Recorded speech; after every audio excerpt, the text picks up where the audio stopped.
Warning, this video may contain adult content. We are in shower together after all. All right, welcome back to the channel. So here we are in our bathroom once again, like we haven't been here before. Yeah. But this time we're actually working on our bathroom. It's kind of nice, isn't it? Yeah. Pretty exciting. So today what we're going to do is we're not quite done with the curdy on the walls. That's where we left you last time. But we're going to skip ahead and we're going to start pouring the concrete slab on the floor. The order of those events doesn't really matter that much as the waterproofing envelope envelops the whole thing and completes itself. It doesn't have to be done in any particular order. Sometimes we'll run the Schluter down the wall first, pour the slab, put in the floor piece. But either way, it's all going to tie together, as you'll see later on in this video. But right now, we're going to talk about the pitch of our shower floor. Why do we have pitch? To allow it to drain properly. That's right. But our shower is like over 10 foot long. It's kind of an extra large shower. So what we're going to do is we're going to find the wet area of our shower, which is from here to about the window. What I'll do is I'll measure from this valve to the wall. I'll do the same measurement from this valve to the wall or to where it ends. And that's probably going to be about the entrance of the door. And we're going to call that the main shower area. The main shower area will have a perimeter around it that stays completely level on all four sides. What that does, and then that will pitch to the drain with even pitch. What that allows us to do is get a nice pitch to the drain in the area where the water primarily is. From that point on, where we go underneath the seat, that's the dry out area. It's not going to see a lot of water, but that will pitch as a slab that comes down into the main area and does that. So basically, it gets it from anywhere on that slab, gets it onto the leading edge of that end, and then that finds its way to the drain because of the pitch. Some people would say, why don't you just pitch the whole thing? And the reason for that is because if the pitch from here to here happens over 3 feet, the pitch from here to here happens over 18 inches. If the pitch from here to there happens over 6 feet, it's going to be super slender like pitch on this side over here. And then over here, it's going to be a little bit aggressive, but on the side, it's going to be a lot because I like to keep my perimeter level so the tile looks best. So henceforth, therefore, Henceforth, and therefore. Let it be said, brethren, we are going to just go to the door, make one slab that pitches evenly to the drain, make the second slab pitch onto that slab, and everything's going to work great. Yes. Okay, from that wall to the center of our valve is 23.5. So if I go roughly from the center of that valve over 23.5, I end up right there.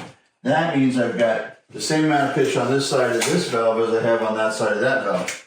My overall measurement for that is going to be 70 inches. If I come over to the wall, 70 inches, well, that's almost the wall. The wall is 73. So we're going to say 70 inches is our primary slab. So what we're going to do is we're going to put the drain in first. I had the hole down here for the drain. And you can see, what's wrong with this thing? You can see that used to be the old, where the plumbing was for the shower drain. That's where the plumbing was for the tub drain. We've patched over both of those, drilled a new hole where we wanted it. This is centered between the two shower valves, and that is where the plumbing drain will go down. So we're going to set a Schluter drain there. I like to screw my Schluter drains down. The drain is not yet connected underneath. I like doing that and connecting the drain later, and the reason for that is as we are working in here, pouring the slab, if concrete was to go down the drain, it's just not actually in our pipes. It just falls into the crawl space. Easy to clean up later, connect the pipe. We got a completely clean P-trap. We don't have to worry about anything getting trapped in there and blocking it down the road. So we're going to put the drain in. I usually screw it down, and I do that because I don't want when we hook the plumbing up to push the drain up and break it free.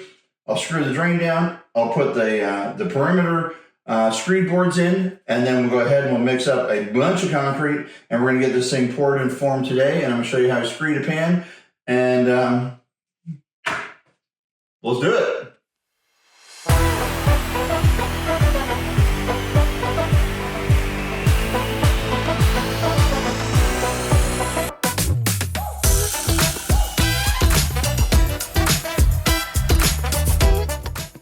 Schluter drain. All right, this has got the 2-inch flange around here. We've talked about having 2 inches of overlap every time Schluter meets Schluter. That's what that 2 inches flange is for. Then the drain ring sits down here and the adjustable part fits here. Much packed in, sit under it, no longer adjustable. So what I do with my drains is, because I like to put my drain in, pour my slab, do everything the same day. I do it a little bit unconventional, to the way I see a lot of guys put Schluter drains in. And the nice thing about Schluter is it's such a quality product. You can install this so many different ways, and it still works. There are obviously wrong ways to install it, but we do it a little bit differently, so I'm gonna show you how we do it. I go ahead and they've got these little holes around here. I just drill with the regular screw bit out, and then I go over two, then I go over two, then I go over two. Now I got 4 evenly spaced holes all the way around. And if you use a 3-inch screw and you go through that hole, it'll reach down quite nicely and screw into your subfloor and hold the drain down. And the reason I like to do that, as I mentioned, is sometimes you put your drain in and maybe the thin set's not set up because you glued it in or whatever. The plumber comes along, he wants to bust a pipe up into the bottom of it to connect the thing. Well, you can break this thing out of the hole pretty easily. Concrete takes a little while, thin set takes a little while to get its full strength. So I just like this because it's got a mechanical fastener as well as the adhesive fastener. The drain comes with these little concrete space or little styrofoam spacer blocks. What I do with my blocks is I put them up underneath here and I screw the drain down flat to here with the plywood being on the bottom. What that does is I make sure that I've got a minimum thickness of this at the drain so my concrete pan is nice and thick. You could go smaller and go thinner with your concrete, but remember, you're putting a concrete slab on top of a wooden house. Wooden house expands and contracts, moves with the seasons. If your concrete's too thin, it will crack. You've all seen shower pans with cracks in them going through the grout joints and that sort of thing. Pour your pan thick enough that you don't have to worry about that. Floor mud is relatively cheap. Use an extra 2 or 3 bags, but build something that's gonna last. So let's go ahead and screw this down. We've already got the hole drilled from one of the last videos. So there's my drain, goes down inside the hole like that. And you can see I'm using these little blocks with the styrofoam underneath, and I tuck them up under here, like that, and like that.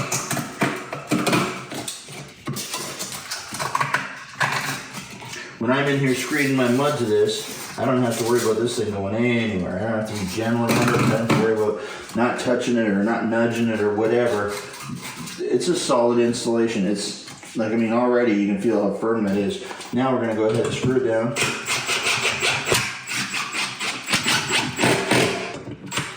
Screw heads do stick up just a little bit. After this concrete is poured and I come back to put the Curdy waterproofing on top of it, I'll just take those screws and I'll just tighten them down just a hair more and just pull them down into that plastic so they are indeed, and with the styrofoam underneath it'll allow it to move down just a little bit more so they are indeed flush. We don't want screw heads sitting up. This side needs to come down just a little bit. We don't want screw heads sitting up where we're tying them and having the notch trowel cut through. Nice. We don't want the notch trowel cutting through that little bit of Curdy that's right there. So we will tighten those screws down. And like I say, whenever the plumber comes to hook that up, you can't break it free anymore. That thing's gonna be solid. We will pack concrete all the way underneath here so it's solid this way so that there's no movement, because the drain actually has a little flex in it in itself. It does need to be properly supported all the way under. If you use a styrofoam pan that comes with a Schluter system, it's not my favorite. I mean, it works for a lot of applications. Most of the customers we work with are doing small little mosaics. I did one yesterday. It's a 3/4 penny round. Not recommended on Schluter pans. And they don't make a pan that's 11 foot, 10 foot long. They just don't make one. So you have to patch it in and fill it in with the floor mud anyways. You know, I'm gonna pour this whole slab in less than 2 hours. And I'm gonna do it with 12 bags of floor mud. It's financially better, time-wise, maintenance-wise, just everything, to just pour your own. All right, so we've got our perimeter board.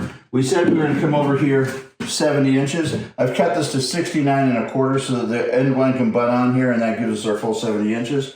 This is painted wood, which is actually cheaper than, we noticed this today buying it, cheaper than the unpainted wood. I don't know why. But anyways, the screed boards run really nice along that painted surface. A 3/4 inch thick screed board at the wall is really nice to screed against. Some people say, whoa, wood, you can't put wood in your shower. It's gonna get wet and rot. And my response to that is, if that part of your shower is getting wet, well then just stop doing showers right now. Because that should be waterproof. There should never be any water down there where your slab is if you're using the Schluter system.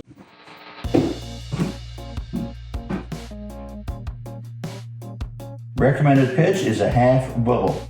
So there I am right there. So what I'm going to do is I've got a half bubble on my level here at this level. So I'm going to go ahead and pin this one to that floor or to that stud.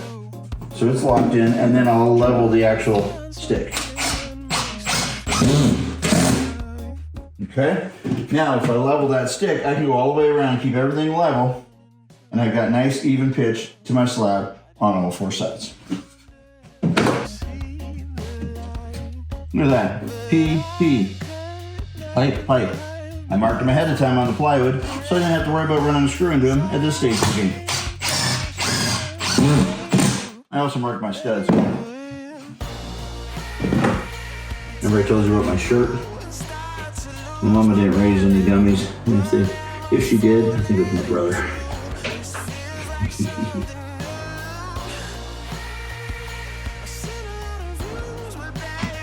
You see that line right there, right? Tell me I got a stud? Really, I lied to myself. No stud present? No stud present. So what I like to do now is I like to make my two end ones, run it from there to this wall, from there to that wall, get both of those level, because here's what you're going to find. This is an outside wall. This is an interior wall. It's a wooden house. What do wooden houses do over the years? They do this. The center of your room will be lower than the perimeter wall, because the center of your room is sitting on a concrete brick slab. There's a wooden substructure that holds up the house. They sag over time. I don't care how good your framer was, they sag over time. It happens. So this part here is going to be lower than that part. So my slab will be thicker on this wall than it will be on this wall. My concrete will guaranteed be thicker on this side than it is on this side, but they'll be level with each other by the time I'm done.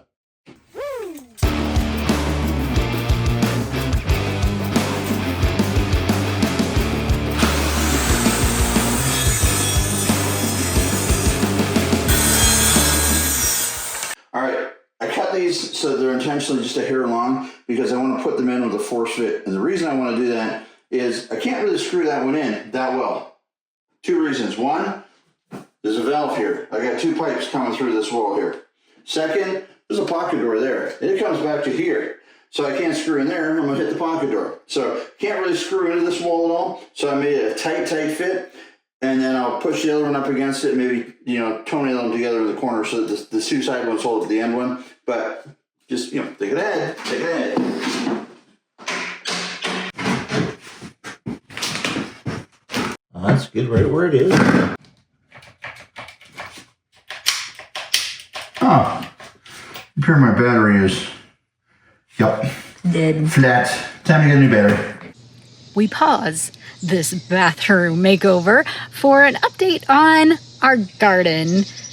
The pause is actually because James has several different brands of power tools that he uses, and we have chargers and batteries for all of his Craftsman, but we do not have a single Craftsman tool at the house.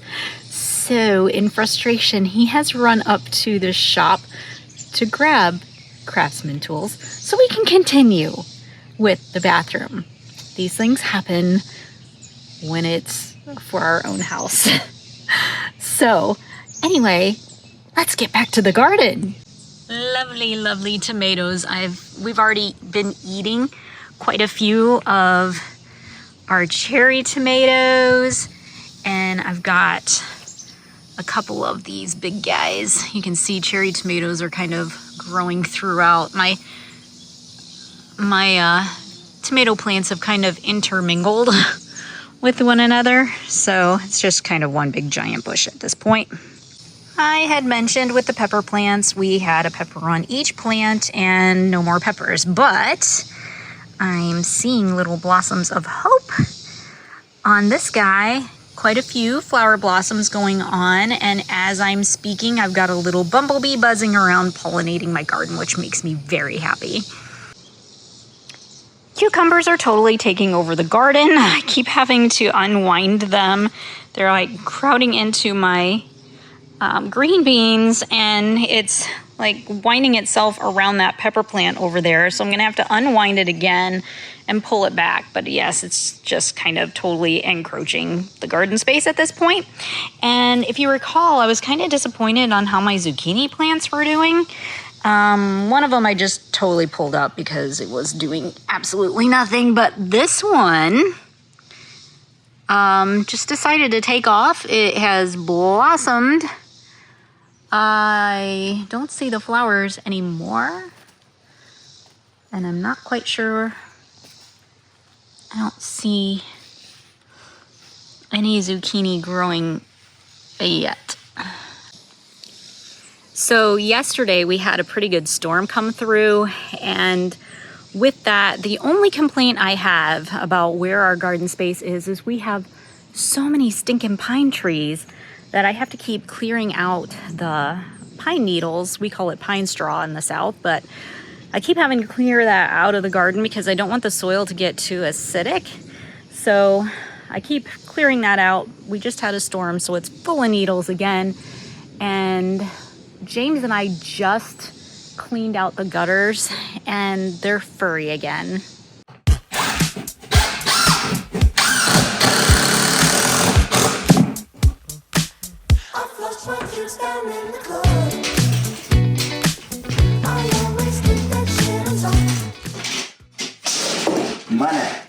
Money shot right there. Okay, we're still level. We are. So then this here will pitch to the drain, and then from here up, we'll just go with pitch that way, obviously exaggerating, to the back wall. All this will, as one big sheet, come this way, hit here, and then it'll kind of funnel in towards the drain as it runs down. But like I say, very little water I'm expecting over here. And then the concrete will come underneath the end of here and tie into this slab, so the two slabs are actually connected of some sort. And what I might do is pour this slab in here, and then take this screw out, take that screw out, remove this, and then there will be no wood between the two slabs, just so that they make a better connection. Remember what I was saying earlier about the house not going to be flat? I am perfectly level, and I'm 2 7/8 there, and I am 3 1/4 there. So I'm out in 3 foot, I'm out 3/8 of an inch. So the house is running out of level 1/8 of an inch per foot. So if I had just gone flat with the floor, I'd have water sip along this edge that didn't make it to the drain very quick. Think ahead, folks. Think ahead.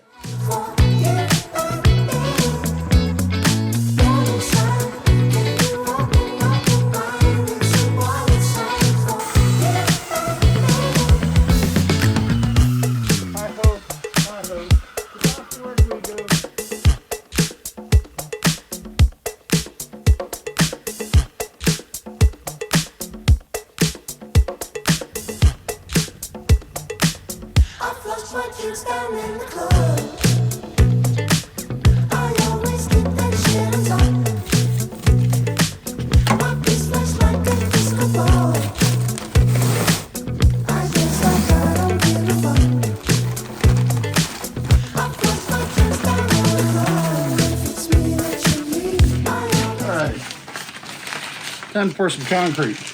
It was basically sand and Portland cement mixed. It's a powder. I buy it this way because it comes pre-mixed. It's like 4 scoops of sand, 1 scoop of cement, shovelfuls if you're doing it by hand. That's how we used to always do it until I started putting it in bags. It's just easier to carry around than a big pile of sand and a bunch of paper bags of cement that would fall open everywhere you went. So I like to do it just 1 bag at a time. Throw some in there. We're going to mix it up. We're going to turn it over with a shovel. You can do this in a mud bed, in a cement tray that people buy and they use. I like this because it's got handles and a wheel built in. It's a little easier to move around. First tool, wheelbarrow. Second tool, just a small shovel. Just turn it over, load it in the buckets. When we get inside, we're going to first pack it down with a magnesium float. We're going to smooth it out with a wooden float. We're going to work it nice and slick with a pool float and a square float. So we got 4 different kinds of floats we're going to use. Sometimes I just keep this kicking around. Sometimes I just do my edges like that, just to get that real nice smooth finish right on the outside edge. We're trying to get a really nice pitch.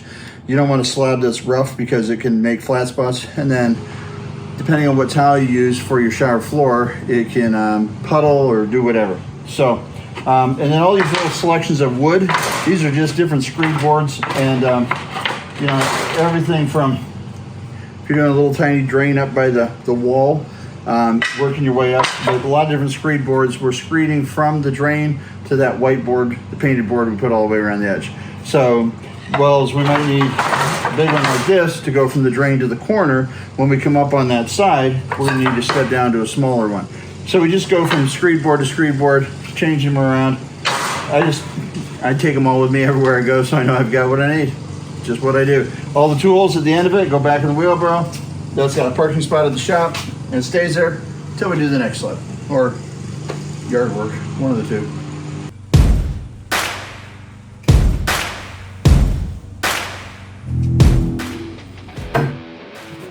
Okay, the thing about concrete is when you're mixing concrete, the more water you add to your concrete, the smoother it is to shape and form, but it wants to lay flat all the time. We're trying to put an intentional pitch on it, and we want it to dry incredibly strong. Well, how you make concrete stronger? Less water. So the least amount of water you put in it, as the water evaporates and dries out, it comes out of the concrete. And if you've got too much water in there, as all that water is leaving, you're leaving weak spots in your concrete slab. So we want to just do as much water as we need to take this thing, and right now it's just powdery. We want to get it just so that we can make a snowball in our hands like that, and it sticks together, but it doesn't stick to our hands. That's about when we know we got the right consistency.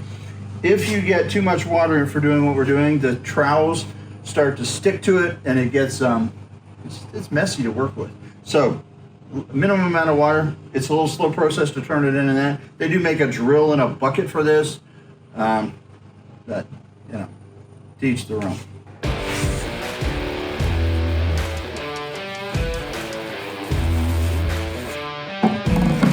Having a garden hose nearby is definitely an asset when you're doing this.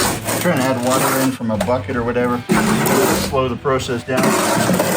Just basically taking the mud that's on top, turning it over, getting it to go to the bottom, get your dry stuff up. Could you measure how much water you need to add to this and do it all as one pour? Probably, but I've tried that and I don't like the way it mixes. I like to slowly blend my powder and my water together. It's like making a cake. Put all the milk in at once, the flour gets lumpier. I think.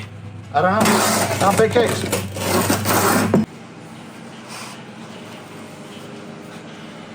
That's not bad. It's actually just a hair on the wet side, believe it or not. That's about as wet as I'd want my mix to be. So we're gonna do this probably 4 or 5 times.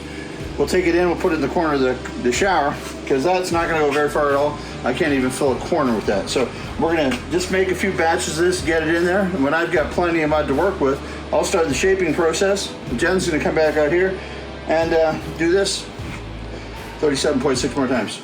We'll be good.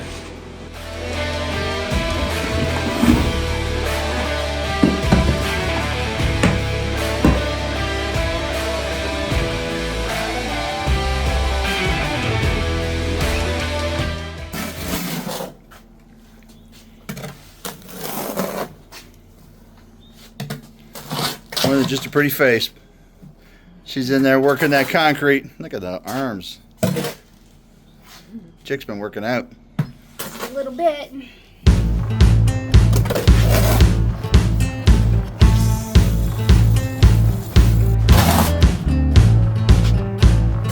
I'm not making her do this, by the way. No, She grabbed the shovel. She volunteers. She loves the challenge, especially if it involves some hard work. That's how she puts up with me. He is a piece of work. Ha ha ha ha. Truth is, I'm a stepping stone on your way to greater things. 'Cause there's a ghost in the radio that keeps it on repeat. There's a demon in a bottle trying to drag me to my knees, and I can't afford to fall apart every time we meet. Oh, there's a ghost after me. 3. That's 2 bags so far. So we probably need to mix another 2 bags. I gotta get at least to the drain so I can underpack the drain Just stuck that in there, keep critters out. I want to underpack the drain is where I start with, and then I start with those two corners. I'm going to work this way, going from corner to corner to kind of get that V done first, and then I just naturally bring it around the drain. Then I'll bring it behind me to this screed board here. That's where we're going to get to tonight. We'll undo those screws, pull that out, and then that gives a nice notch where the next slab can lay over top of this slab, and the two of them actually lock together. I got vengeance on my mind and anger in my chest. All my skeletons have eyes and they're shaking their fists. Truth is, I'm done telling myself I'm a man without regret. Mother Earth. All right, first thing I'm going to do is I'm going to pack the drain back in behind there, nice and full. So it starts to ooze out the front. Okay. Now, the trick to this is compression. You got to pack the stuff down really, really good. If it's just sitting in here light and fluffy, it ain't going to dry here. What did we see today at the hardware store? It's a protein bar. Protein bar. It was like Power Puff or some stupid name. Like, why would you call a protein bar puffy? I mean, eat this and you'd be healthy as a marshmallow. I don't know. It just seemed funny. It stood out. So I like to work the mud around a little bit by my hands first, just to make sure that it kind of falls down in. See how it's going to lock in underneath this board here? Just really strengthens everything up. It's amazing how taut this whole system will get. But I just kind of flatten it out like that. Then I take my magnesium float. That's where I start. Don't be gentle with it.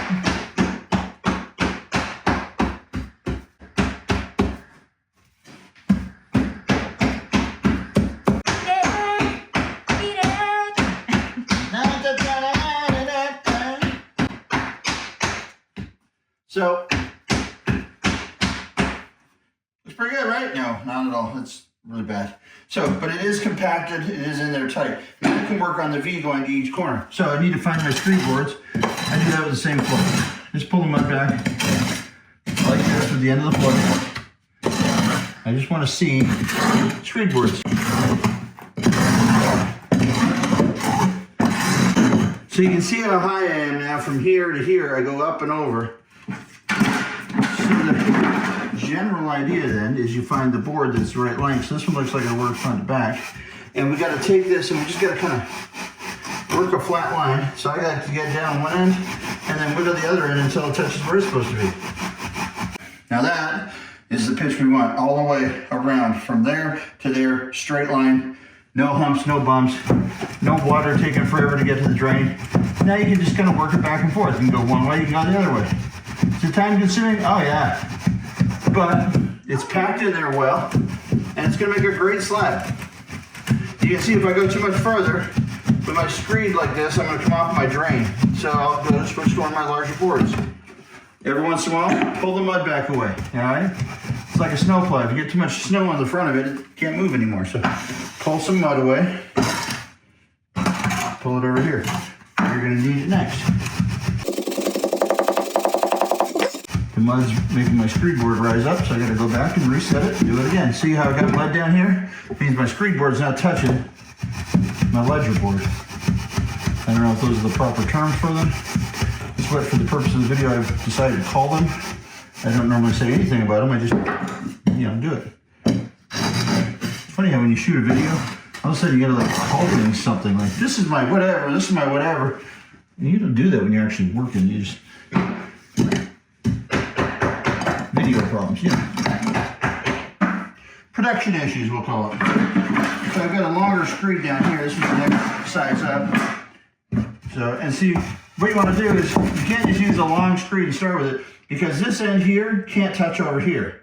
You're screeding from the close side of the drain. If you use a screed board that's too long and you're touching over here, you're not actually sitting on there and you're gonna make a weird little screed. So you wanna go from the leading edge of the drain to the outside wall. This will keep you from having a hump in the middle that you can't see. I've been in showers where it's been nice here, nice there, but the mud humps up like this, so the water gets trapped at the wall and can't get out. And that This is an ugly shower. When you finish showering, your water should be running towards the drain, not sitting in puddles.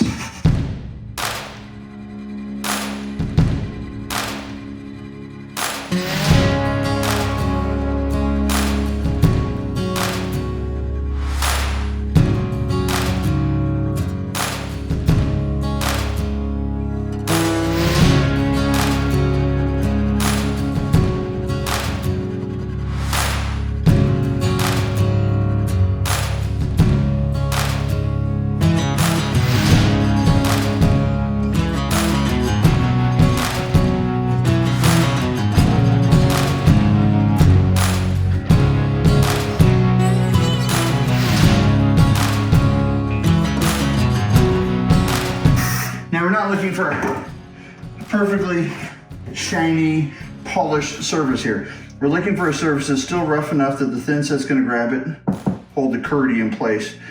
But we also wanna make sure we don't have any humps or bumps in it. We're gonna be doing an envelope cut drain, right? Yes. So the shower floor will be made from 24 by 48. It's made with really large format tiles. So it just, the way it pitches, it'll work just fine. A lot of thin set underneath them to make sure they're properly supported on all sides, because the floor's got a little bit of a curvature to it as it goes around and the tile's flat. I'm excited to share that with you. That'll be in an upcoming video. But we'll go ahead and do an envelope cut floor, and we'll probably drop that in first and then set the walls on top of it, so that when you look at the walls, the gap between the wall tile and the floor tile is, you'd have to be down on the floor to see it. Some guys like to do their walls first and then drop in their floor. It works. Problem with that is there's any expansion, contraction in the walls, if they move or breathe or anything else, and that gap opens up a bit, you can look right into it. You're definitely looking directly at it.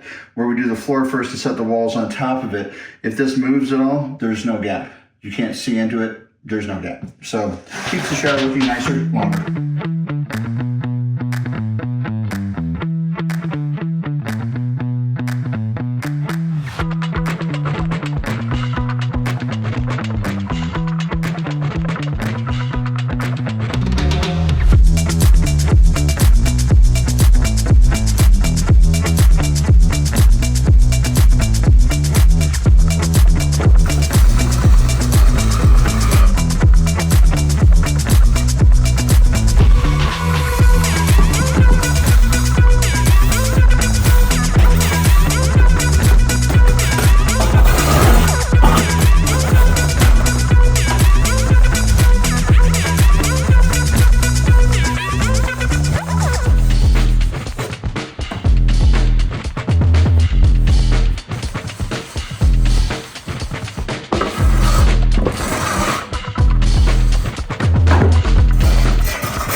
Float has no give to it, and it's exceptionally good at finding the high spots,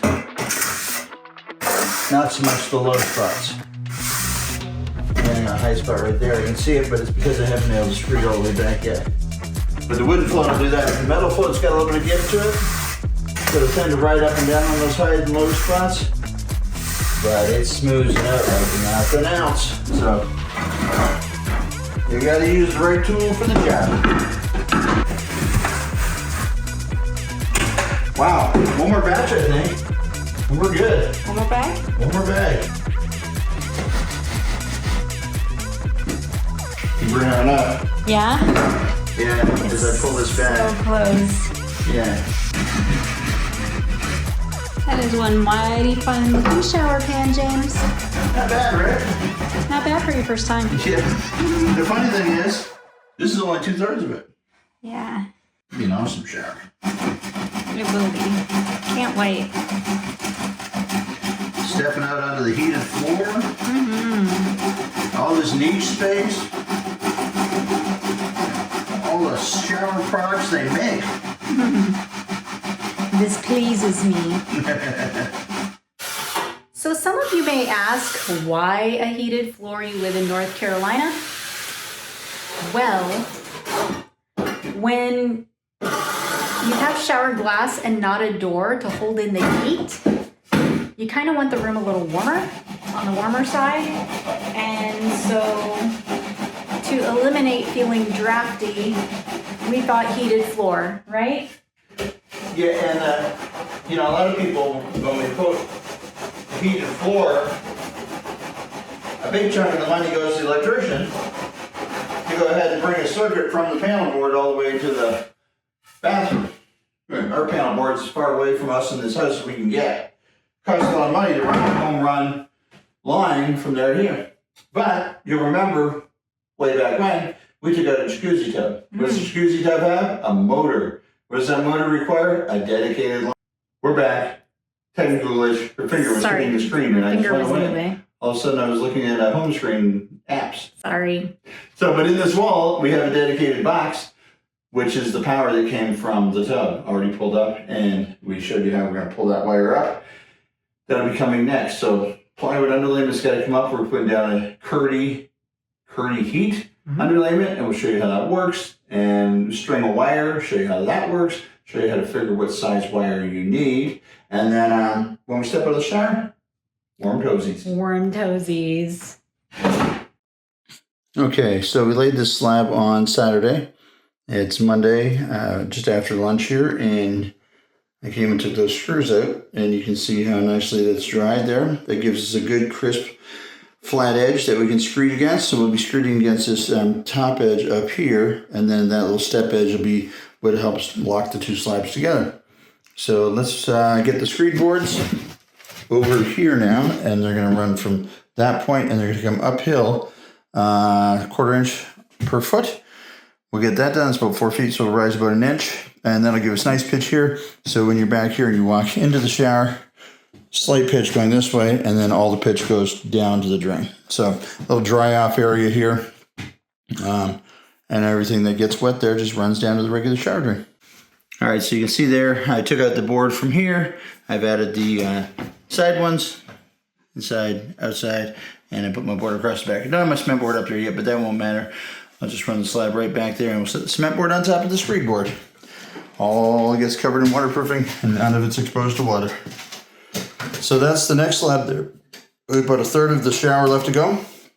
We've done this large area over here, so we're gonna mix up some bags of cement, and I don't have my helper today, it's just me on my own, so let me get at it.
Well, the guy can work up a sweat doing that on his own, mixing the mud and coming in and packing it and everything else. Whew.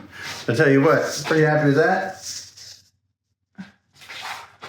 So the original slab and the new slab tied together, really nice. I'll get you down there so you can see it. So the two slabs come together really well there. A nice little gentle rise up underneath the seat there, so everything from there come right down to this edge, and from that edge it kind of funnels down to the drain. So that's looking pretty good. I'm really happy with that. I'm gonna go ahead and clean up my mess here and move on to the next task.